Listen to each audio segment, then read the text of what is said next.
Albert Einstein once said, everybody's a genius, but if you judge a fish by its ability to climb a tree, it will live its whole life believing that it is stupid.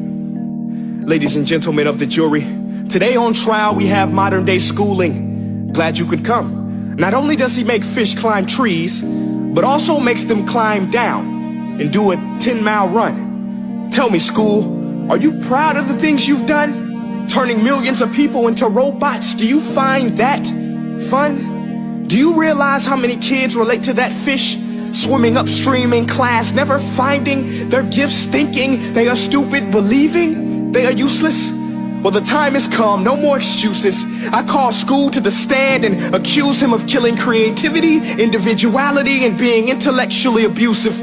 He's an ancient institution that has outlived his usage.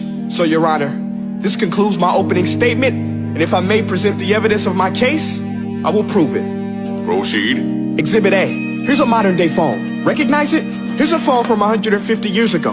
Big difference, right? Stay with me. Here's a car from today, and here's a car from 150 years ago. Big difference, right? Well, get this. Here's a classroom of today, and here's a class we used 150 years ago. Now ain't that a shame? In literally more than a century, nothing has changed. Yet you claim to prepare students for the future? But with evidence like that, I must ask, do you prepare students for the future or the past? I did a background check on you and let the record show that you were made to train people to work in factories, which explains why you put students in straight rows, nice and neat, tell them sit still, raise your hand if you want to speak, give them a short break to eat, and for 8 hours a day tell them what to think. Oh, and make them compete to get an A letter which determines product quality, hence grade A of meat. I get it. Back then, times were different. We all have a past. I myself am no Gandhi. But today, we don't need to make robot zombies. The world has progressed. And now we need people who think creatively, innovatively, critically, independently, with the ability to connect. See, every scientist will tell you that no two brains are the same. And every parent with 2 or more children will confirm that claim.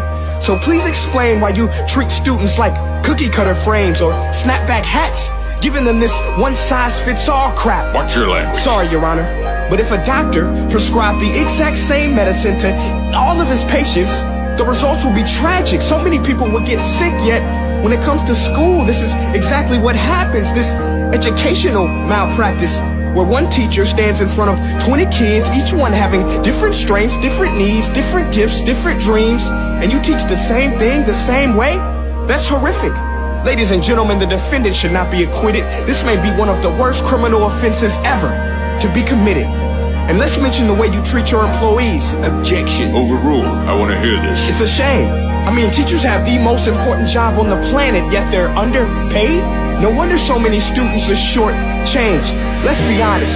Teachers should earn just as much as doctors, because a doctor can do heart surgery and save the life of a kid. But a great teacher can reach the heart of that kid and allow him to truly live. See, teachers are heroes that often get blamed, but they're not the problem. They work in a system without many options or rights. Curriculums are created by policymakers, most of which have never taught a day in their life. Just obsessed with standardized tests. They think bubbling in a multiple choice question will determine success. That's outlandish. In fact, these tests are too cruel to be used and should be abandoned, but don't take my word for it.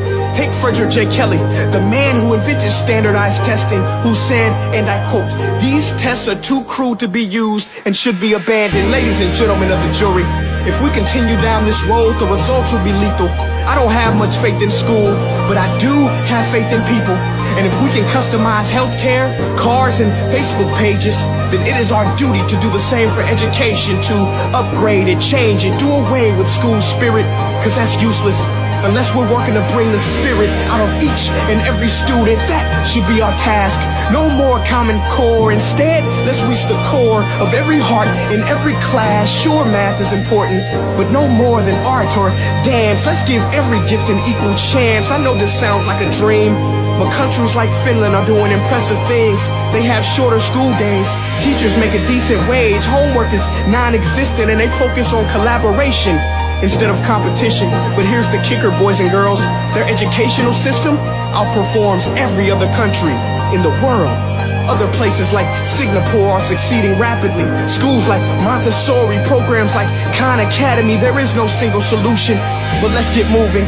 Because while students may be 20% of our population, they are 100% of our future. So let's attend to their dreams, and there's no telling what we can achieve. This is a world in which I believe, a world where fish are no longer forced to climb trees. I'll rest my case.